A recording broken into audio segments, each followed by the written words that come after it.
Hi friends, welcome to Win and Shine. History test questions தான் பார்க்க போறோம். First question பார்த்துடலாம். அதுக்கு அப்புறமா அதுக்கான எக்ஸ்பிளனேஷன் டீடைலா நம்ம பார்க்கலாம். சரி வாங்க क्वेश्चनக்குள்ள போலாம். First question, Indian opinion newspaper started by. இந்திய ஒபினியன் கருத்து அப்படின்னு சொல்லுவாங்க. நாளிதழ் யார் தொடங்கியது அப்படின்னு கேக்குறாங்க. ஆப்ஷன்ல சர்தார் வல்லபாய் பட்டேல், மோகன்சந்த் கரம்சந்த் காந்தி, ராஜாராம் மோகன் ராய், நெல்சன் மண்டேலா. ஓகேங்களா? சரி செகண்ட் क्वेश्चन பார்க்கலாம்.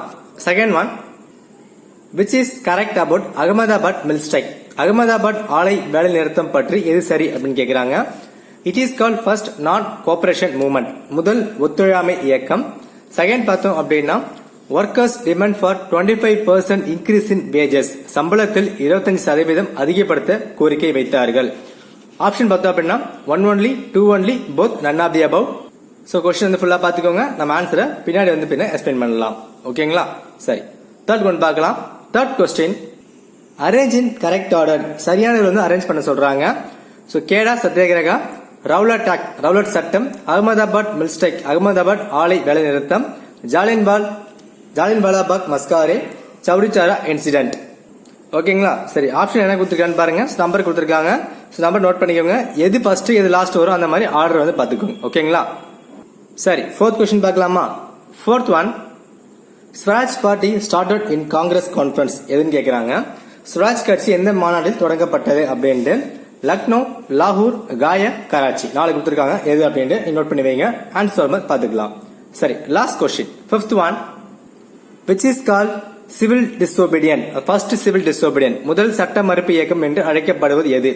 சிவில் டிசோபீடியன் மூவ்மெண்ட் 1930, சட்ட மறுப்பு இயக்கம் 1930, சம்பாரன் சத்தியாகிரகம் 1917, கேடா சத்தியாகிரகம் 1918, ரவுலட் சட்டம் 1919. ஓகேங்களா? சரி இதுக்கான ஆன்சர்ஸ் பார்க்கறதுக்கு முன்னாடி ஒரு சாப்டர் நம்ம வந்து பார்த்துடலாம். சரி வாங்க என்னன்னு பார்க்கலாம். இந்தியாவிலே ஒரு முக்கியமான சாப்டர் இந்தியன் நேஷனல் மூவ்மெண்ட், இந்திய தேசிய இயக்கம். இந்திய தேசிய இயக்கம் மூணா வந்து பிரிப்பாங்க. இதுக்கு முன்னாடி நம்ம பார்த்தோம் அப்படின்னா 1857 வந்து கிரேட் ரிவால்ட் நடக்கும், பெருங்கழகம். அதுக்கப்புறமா தான் இது வந்து ஆரம்பிப்பாங்க. ஃபர்ஸ்ட் பார்த்தோம் அப்படின்னா மாடரஸ்ட், மிதவாதிகள் அப்படின்னு சொல்லுவாங்க. 1885 இருந்து 1905 வரைக்கும் கொடுத்திருப்பாங்க. எக்ஸ்ட்ரீமிஸ்ட் தீவிரவாதிகள், அவங்களுக்கான வருடம் 1905 முதல் 1916. காந்தியன் பேஸ், காந்தி காலம் 1917 முதல் 1947. ஓகேங்களா? சரி இதுல எக்ஸ்ட்ரீமிஸ்ட்னா யாரு, மாடர்னிஸ்ட்னா யாரு அப்படின்னு வீடியோ போட்டிருக்கேன். அதுக்கான லிங்க் நான் வந்து கொடுத்துருக்கேன். சோ கண்டிப்பா பாருங்க, யூஸ்ஃபுல்லா இருக்கும். இப்போ நம்ம பார்த்த அந்த 5 கொஸ்டினுமே காந்தியன் பேஸ் சம்பந்தப்பட்டதா இருக்கும். சோ அந்த 5 கொஸ்டினும் டீடைலா எப்படி பார்க்கலாம் அதை பத்தி தான் இப்ப நம்ம பார்க்க போறோம். ஓகேங்களா? சரி வாங்க என்னென்ன பார்க்கலாம். காந்தி இன் இந்தியா, இந்தியாவில் காந்தி. ஓகேங்களா? சோ ஹீரோயிக் பேஸ் அப்படின்னு சொல்லுவாங்க. காந்தி வந்து சவுத் ஆப்பிரிக்காவுக்கு படிக்க போயிருப்பாரு. எப்போ இந்தியாவுக்கு வந்தாரு அப்படின்னா ஜனவரி 9, 1915. ஓகே அப்பதான் இந்தியாவுக்கு வந்திருப்பாரு. இந்த டேட் தான் என்ன செலிப்ரேட் பண்றாங்க அப்படின்னா பர்வாசி திவாஸ். யார் தலைமையில அப்படின்னா எக்ஸ்டர்னல் அஃபேர்ஸ் மினிஸ்ட்ரி, வெளியுறவு அமைச்சகம் அவங்க தலைமையில பண்றாங்க. 2015 ஸ்டார்ட் பண்ணாங்க. முக்கியமான கரண்ட் அஃபேர்ஸ் எதுக்காக அப்படின்னா NRIs, நான் ரெசிடென்ட் இந்தியன்ஸ் இருக்காங்க இல்லையா, வெளிநாடு வாழ் இந்தியர்கள், அவங்க இந்தியா டெவலப்மெண்ட், இந்தியாவோட வளர்ச்சியில எந்த அளவு பங்கெடுத்துக்கிறாங்க அதை பத்தி பேசுறதுக்காக தான் பர்வாசி திவாஸ். ஓகேங்களா? சோ கனடா பேஸ்ல இந்த டேட் வந்து கேட்கலாம். இம்பார்ட்டன்ட் டேட்ஸ்லயும் இது வரும். அதே மாதிரி இந்த மாதிரி பார்த்து வச்சுக்கோங்க. மினிஸ்ட்ரியும் கேட்கலாம். ஓகேங்களா? சரி காந்தி இந்தியாவுக்கு வந்துட்டாருங்க. அதுக்கப்புறம் என்ன ஆகுது அப்படின்னா சம்பரன் சத்தியாகிரகம் 1917. இதுதான் வந்து ஃபர்ஸ்ட் சிவில் டிசோபீடியன் மூவ்மெண்ட் அப்படின்னு சொல்லுவாங்க, முதல் சட்ட மறுப்பு இயக்கம். ஓகேங்களா? காந்தி இந்தியாவுக்கு வந்தோடனே பீகார் என்ன பண்ணுவாங்கன்னா சரி வாங்கப்பா எங்களை வந்து கொஞ்சம் பாருங்க இங்க பிரச்சனை இருக்கும் அப்படின்னு சொல்லுவாங்க. ஓகேங்களா? காந்தி சவுத் ஆப்பிரிக்கா இருக்கும் போது சத்தியாகிரகம் வந்து ஃபாலோ பண்ணிருப்பாரு, சக்சஸும் ஆயிருக்கும். அதனால இந்தியாவில இதை கொண்டு வரணும் அப்படின்னு நினைச்சிருப்பாரு. அது மட்டும் இல்லாம சவுத் ஆப்பிரிக்கால காந்தி இருக்கும் போது தான் இந்தியா ஒப்பீனியன் அப்படின்ற பேப்பர் வந்து எழுதியிருப்பாரு. ஓகேங்களா? India opinion. சோ இது கொஸ்டின் வந்து கேட்பாங்க. அது மட்டும் இல்லாம இந்தியா நாட்டல் காங்கிரஸ் அப்படின்னு பேர் அங்க வந்து ஆரம்பிச்சிருப்பாரு. இல்ல அப்படின்னா நாட்டல் இந்தியன் காங்கிரஸ் வந்து பண்ணுவாங்க. சோ காந்தி தான் இரண்டுமே வந்து பண்ணாரு. ஓகேங்களா? சரி என்னது சம்பன் சத்தியாகிரகா, வாங்க அதை பத்தி பார்க்கலாம். சம்பரன் சத்தியாகிரகாவை ராஜகுமார் சுக்லா அவர் தான் ரெக்வஸ்ட் பண்ணிருப்பாரு. கொஸ்டின் இவருக்கு கேட்பாங்க. பாத்துக்கோங்க என்ன அப்படின்னா பிரிட்டிஷ் இந்தியா என்ன பண்ணிருப்பாங்க அப்படின்னா 3/20. ஓகேங்களா? 20 பங்கு வந்து இண்டிகோ அவரி செடியை வந்து நீங்க வந்து வளர்க்கணும் அப்படின்னு சொல்லியிருப்பாங்க. அதுக்கு பேர் தான் தின்காத்தியா சிஸ்டம், தின்காத்தியா முறை அப்படின்னு சொல்லுவாங்க. ஓகேங்களா? சோ கம்பல்சரி பண்ணணும் அப்படின்னு சொன்னதுனால விவசாயிகளையும் பாதிக்கப்பட்டிருப்பாங்க. சோ இதுல வந்து என்ன பண்ணுவாங்க அப்படின்னா 25% மணி வந்து இழப்பீடு கொடுக்கணும் அப்படின்னு பிரிட்டிஷ் வந்து ஒத்துந்திருப்பாங்க. இந்த போராட்டத்தில் வந்து பார்த்தோம் அப்படின்னா ராஜேந்திர பிரசாத், மசார் உல் ஹக், மகேரியா தேசாய், நர்காரி பக்கெட் இவங்க எல்லாமே காந்தியோட ஃபாலோவர்ஸா வந்திருப்பாங்க. ஸோ காந்தியோட முதல் போராட்டம் வந்து வெற்றியில முடிஞ்சிருக்கும். ஓகேங்களா, எது சம்பரன் சத்தியாகிரகா ஃபர்ஸ்ட் வந்து பண்ணியிருப்பாங்க. ஏப்ரல் 19, 1917 முதல் சட்ட மறுப்பு இயக்கம், ஃபர்ஸ்ட் சிவில் டிசோபியன் மூவ்மெண்ட். இதுதான் கொஸ்டின் ஏரியா. ஸோ நல்லா வந்து பாத்துக்கோங்க. நெக்ஸ்ட் என்ன ஆச்சு அப்படின்னா Ahmedabad mill strike. So Ahmedabad குஜராத்ல இருக்கு. ஸோ மக்கள் என்ன பண்றாங்கன்னா, ஏன்பா காந்தி நீ பீகார்ல போராடினது போதும், சொந்த ஊர்ல பிரச்சனை இருக்கு, சரி இங்க வந்து பார்ப்பா அப்படின்னு சொல்லும் போது காந்தி இங்க வந்து பேனா வராரு. ஓகேங்களா, ஸோ காந்தி இங்க வந்து என்ன பண்றாரு அப்படின்னா ஒரு ஸ்பெஷல் அப்படின்னு சொல்லலாம். காந்தியோட ஒரு பெஸ்ட் ஃபார்முலா உண்ணாவிரதம். அந்த உண்ணாவிரதம் போராட்டம் ஃபர்ஸ்ட் இங்க தான் ஸ்டார்ட் ஆகுது. ஃபர்ஸ்ட் அங்கர் ஸ்ட்ரைக் அகமதாபாத் தான். ஓகேங்களா, எதுக்காக அப்படின்னா அந்த மில்ல வந்து போனஸ் கொடுக்கல அப்படின்னு சொன்னதுனாலையும் 35% போனஸ் வந்து வேணும் அப்படின்னு போராடி இருப்பாங்க. இது வந்து பின்னாங்க அதுக்கு பிரிட்டிஷ் ஒதுனால சக்சஸா முடிஞ்சிருக்கும். ஓகேங்களா, சோ எங்க கொஸ்டின் ஏரியா அப்படின்னா இந்த ஆர்டர் வந்து கேட்கலாம். அதே மாதிரி ஃபர்ஸ்ட் அங்கர் ஸ்ட்ரைக் எது அப்படின்னா அகமதாபாத் மில் ஸ்ட்ரைக் தான். இந்த ஃபார்முலா தான் காந்தி வந்து 1947 வரைக்கும் வந்து யூஸ் பண்ணிருப்பாரு. ஓகேங்களா, சரி நெக்ஸ்ட் ஒன் கேடா சத்தியாகிரகா 1918 முதல் ஒத்துழையாமை இயக்கம் அப்படின்னு சொல்லுவாங்க. Non cooperation movement. First non cooperation movement Kheda Satyagraha தான். எதுக்காகனா கிராப் ஃபெயிலியர், பயிர் வந்து வீணாயிடும், அதுக்காக பண்ணிருப்பாங்க.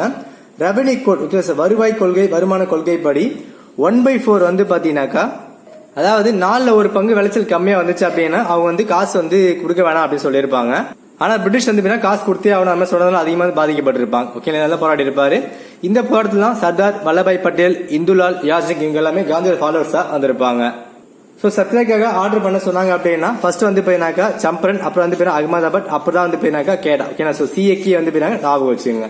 சரி, இதுக்கப்புறம் என்ன நடக்குது அப்படின்னா Rowlatt act, first mass strike. ஓகேங்களா, சில பெருசா பண்ணது ரவுலட் ஆக்ட் இதான் ஃபர்ஸ்ட் பண்ணிருப்பாங்க 1919. இத பிளாக் ஆக்ட் அப்படின்னு சொல்லுவாங்க, அதாவது கருப்பு சட்டம் அந்த மாதிரி சொல்லியிருப்பாங்க. அது மட்டும் இல்லாம இந்தியா முழுவதும் ஹார்டல் வந்து உருவாக்கி இருப்பாங்க. ஹார்டல் அப்படின்னா ஸ்ட்ரைக். ஓகேங்களா, இன்னொன்னு என்ன முக்கியமான ஒரு பாயிண்ட் அப்படின்னா ஹேபியஸ் கார்பஸ், ஆட்கொணூர் மனு வந்து கேன்சல் பண்ணிருப்பாங்க.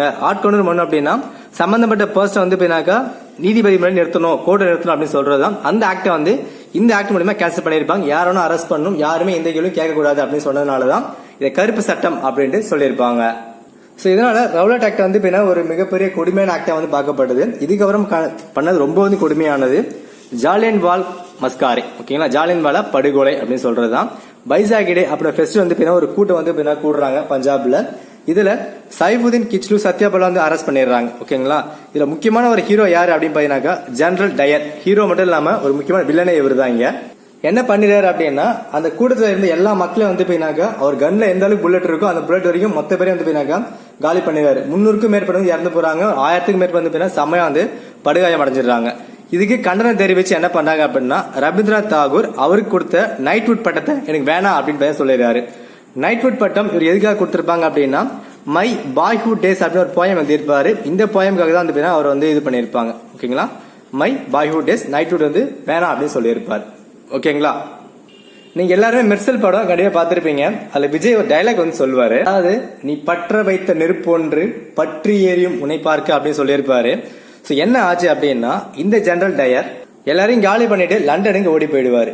1940 என்ன நடக்குது அப்படின்னா டே அப்படின்னு ஒரு மிகப்பெரிய ஒரு குரல் ஒண்ணு என்ன அப்படின்னு ஜெனரல் டயர் திரும்பி பாக்குறாரு. என்ன ஆகுது அப்படின்னா திரும்பி பார்த்தோன்னே டிஷ்யூம் அப்படின்னு அவர் வந்து காலி பண்ணிடுறாங்க. யார் அப்படின்னு பாத்தீங்கன்னாக்கா சர்தார் உத்மான் சிங். இவர் தான் வந்து பாத்தீங்கன்னாக்கா ஜெனரல் டயரை காலி பண்றாரு. எங்க அப்படின்னா லண்டன்ல 1940.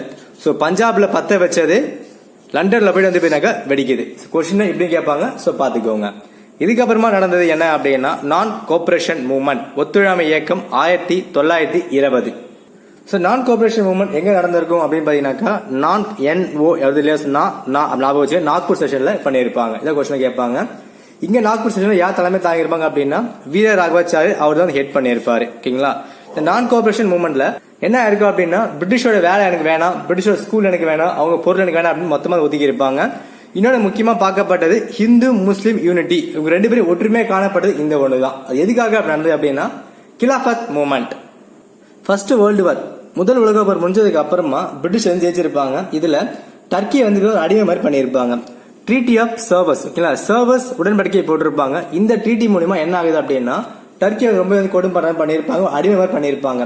கிலாஃபத் அவர் தான் வந்து ஒரு முஸ்லீமோட ஒரு ஹெட் மாதிரி இருந்திருப்பாரு, மத ஹெட் மாதிரி. அவர் ரொம்ப கொடுமை பண்ணதுனால இந்தியாவில் இருக்க முஸ்லிம்ஸ் எல்லாமே ஒரு கோமா பண்ணிருப்பாங்க. இதுல மௌலானா கலாம் ஆசாத், எம்ஏ அன்சாரி, அலி பகத் இவங்க எல்லாம் சேர்ந்து கிலாபத் கமிஷன், கிலாபத் குழு அப்படின்னு ஆரம்பிப்பாங்க. இதுக்கப்புறமா பிரிட்டிஷ் எதிர்க்கிறதுக்கு இந்தியாவில வந்து ஒரு குழு வந்து சண்டை போட்டே இருக்கு. நம்ம அவங்க கூட கை கோக்கலாம் அப்படின்னு சொல்லிட்டு தான் நான் கோஆபரேஷன் மூவ்மெண்ட்ல வந்து கிலாபத் ஜாயின் பண்ணுவாங்க. ஹிந்துவும் முஸ்லிம்ஸும் ஒன்னா வந்து சேருவாங்க. ஓகேங்களா? இதுல அக்டோபர் 19, 1919 கிலாபத் டே அப்படின்ட்டு சொல்லுவாங்க. சோ காந்தி நான் வயலன்ஸ், ஓகேங்களா, அகிம்சை தான் போராட சொல்லியிருப்பாரு. சில விஷக்கிருமிகள் என்ன பண்ணும் அப்படின்னு பாத்தீங்கன்னாக்கா, யூபியில இருக்க சௌரிச்சாரா அப்படின்ற ஊர்ல வந்து போலீஸ் ஸ்டேஷன் வந்து கொளுத்திடுவாங்க. என்னைக்குன்னா February 5, 1922 போலீஸ் ஸ்டேஷன் காலி பண்ணிடுவாங்க. சோ காந்தி வந்து வாபஸ் வாங்கிடுவார். அது மட்டும் இல்லாம காந்தி உட்பட பல தலைவர்கள் அரெஸ்டும் ஆயிடுவாங்க. ஓகேங்களா? இதுக்கப்புறம் என்ன நடக்குது அப்படின்னா, 2 குரூப்பா பிரியாங்க காங்கிரஸ்ல. ஒன்னு நோ சேஞ்சஸ், எந்த ஒரு மாற்றமும் இல்ல. இன்னொன்னு ஸ்வராஜிஸ்ட். ஓகேங்களா? இதுல நோ சேஞ்சஸ் பார்த்தோம் அப்படின்னா வல்லபாய் பட்டேல், எம்ஏ அன்சாரி, ராஜேந்திர பிரசாத். இங்க பார்த்தோம் அப்படின்னா CR தாஸ், மோதிலால் நேரு இவங்க 2 பேர் இருக்காங்க. இவங்க என்ன சொல்றாங்க அப்படின்னா, நம்ம வந்து இது நான் கோஆபரேஷன் மூவ்மெண்ட்டை ஃபாலோ பண்ணலாம் அப்படின்னு சொல்லிட்டு இருக்காங்க. இவங்க என்ன சொல்றாங்க அப்படின்னா, இல்ல நாங்க வந்து பிரிட்டிஷ் உள்ள போயிட்டு நாங்க வந்து அதை காலி பண்ண போறோம், அதாவது அவங்க சட்டசபைக்குள்ளேயே போயிட்டு அவங்க காலி பண்றோம் அப்படின்னு சொல்றாங்க. கூட வந்து குழிப்பறிக்கிறோம் அப்படின்னு சொல்றாங்க. இவங்க வந்து அக்செப்ட் பண்ணிக்கல, இருந்தாலும் வந்து போலாம் அப்படின்னு சான்ஸ் கொடுக்குறாங்க. சோ என்ன பண்றாங்க அப்படின்னா 1922 டிசம்பர்ல காயா செஷன், காயான்ற ஒரு பிளேஸ்ல வந்து சுராஜ் பார்ட்டியை ஆரம்பிக்கிறாங்க. இருந்தாலும் சுராஜ் பார்ட்டி வந்து CR தாஸ் இறந்ததுக்கு அப்புறமா வீக் ஆயிடுது. சரி, இவங்க என்னதான் பண்ணாங்க அப்படின்னா, பிரிட்டிஷ் கொண்டு வந்த பப்ளிக் சேஃப்டி பில், பொதுமக்களோட பாதுகாப்பு சட்டத்துல வந்து ஒரு சில ஓட்டைகள் இருக்கிறதுனால அதை வேணாம் அப்படின்னு எதிர்த்திருப்பாங்க. அது மட்டும் இல்லாம வித்தல்பாய் பட்டேல் 1925 ஸ்பீக்கர் சபாநாயகரா போயிருப்பாரு. இதான் வந்து காந்தி ஃபெஸ்ட் இருக்கிற ஒரு இம்பார்ட்டன்ட் இது. 1922 அப்புறம் என்ன நடந்துச்சு அப்படின்னு நெக்ஸ்ட் கொஸ்டின் நம்ம வந்து கண்டிப்பா பார்க்கலாம். இப்போ அந்த 5 கொஸ்டினுக்கான ஆன்சரை நம்ம வந்து பார்க்கலாம். First question, Indian opinion paper. நான் சொல்லிட்டு ஏற்கனவே காந்தி தான் ஸ்டார்ட் பண்ணாரு. சரி, second one, Ahmedabad mill strike பத்தி கேட்டிருக்காங்க. It is called first non cooperation movement. Okay sir, கிடையாது, ஃபர்ஸ்ட் நான் கோஆபரேஷன் மூவ்மெண்ட் கிடையாது. இது கேடா சத்தியாகிரக தான் வந்து நான் cooperation movement. Ahmedabad mill strike எதுக்காக? ஃபர்ஸ்ட் ஹங்கர் ஸ்ட்ரைக், உண்ணாவிரதம். நெக்ஸ்ட் பாருங்க, ஒர்க்கர்ஸ் எதுக்காக டிமாண்ட் பண்ணிருக்காங்க? 25%, 25% கிடையாது, 35 வந்து போராடி இருப்பாங்க. சோ வந்து ரெண்டுமே வந்து தப்பு. சோ ஆப்ஷன் பார்த்தா அப்படின்னா நன் ஆஃப் தி அபவ். ஓகேங்களா? சோ நான் கோஆபரேஷன் மூவ்மெண்ட் கேடா சத்தியாகிரக. சரி, தேர்ட் கொஸ்டின், கரெக்ட் ஆர்டர்ல அரேஞ்ச் பண்ண சொல்லிருக்காங்க. சோ இதுக்கான ஆன்சர் நம்ம பார்த்தோம் அப்படின்னா ஆப்ஷன் ஏ. ஓகேங்களா? சோ 3 வந்து ஃபர்ஸ்ட் வரும். நெக்ஸ்ட் வந்து கேடா வந்து வரும். அதுக்கப்புறமா ரவுலட் ஆக்ட் வந்து நம்மளுக்கு வந்து வரும். அதுக்கப்புறமா ஜாலியன்வாலா மஸ்கர், லாஸ்ட் வந்து சௌரிச்சாரா இன்சிடென்ட். ஓகேங்களா? சோ இது மாதிரி கேட்டா மோஸ்டா ஆப்ஷன் வச்சு எலிமினேட் பண்ண பாருங்க. ஓகேங்களா? சோ நம்ம இதுல பார்த்தோம் அப்படின்னா எந்த ஆப்ஷன் தெரியலாலும் ஃபர்ஸ்ட் இது வந்து பாருங்க கண்டிப்பா தெரிஞ்சிருக்கும். 1922 இது எல்லாமே 1922 கண்டிப்பா நம்ம தெரிஞ்சிருக்கும் ஹிஸ்டரி படிச்சிருந்தா. சோ அப்ப இந்த ஆப்ஷன் கண்டிப்பா வராது. சோ 5 வருது, 4 வருது. சோ மீதி 3 ஆப்ஷன் நம்ம பார்க்க வேண்டியதா இருக்கும். அது மட்டும் பார்த்தாலே போதுமானதுதான். சரி, ஃபோர்த் கொஸ்டின், ஸ்வராஜ் பார்ட்டி எங்க ஆரம்பிச்சது அப்படின்னு கேக்குறாங்க. நம்ம ஆல்ரெடி பார்த்தோம், காயால 1922 டிசம்பர்ல CR தாஸும் மோதிலால் நேருவும். சரி, last question, which is called first civil disobedience அப்படின்னு கேக்குறாங்க. முதல் சட்ட மறுப்பு இயக்கம் சம்பரன் சத்தியாகிரகா. இதான் வந்து முதல் சட்ட மறுப்பு இயக்கம். ஓகேங்களா? ஓகே ஃப்ரெண்ட்ஸ், இந்த வீடியோ எப்படி இருக்குன்னு கமெண்ட்ல சொல்லுங்க. இதுல உங்களுக்கு என்ன கான்ட்ரவர்சி இருந்தாலும் கமெண்ட் டிஸ்கஸ் பண்ணுங்க. உங்களுக்கு இதை தாண்டி தெரிஞ்சிச்சு அப்படின்னா கமெண்ட்ல சொல்லுங்க, மற்ற ஃப்ரெண்ட்ஸும் தெரிஞ்சுக்கிட்டும். இந்த வீடியோ பிடிச்சிருந்துச்சு அப்படின்னா ஒரு லைக், ஒரு ஷேர் கொடுங்க, ரொம்பவே மோட்டிவேட்டா இருக்கும். அண்ட் இதே மாதிரி அப்டேட்ஸுக்கு தொடர்ந்து நம்ம வீடியோ பார்க்கறதுக்கு நம்ம சேனல் சப்ஸ்கிரைப் பண்ணிட்டு பக்கத்துல பெல் பட்டனை கிளிக் பண்ணிடுங்க. நெக்ஸ்ட் வீடியோல சந்திக்கலாம். தேங்க்யூ ஃபார் வாட்சிங்.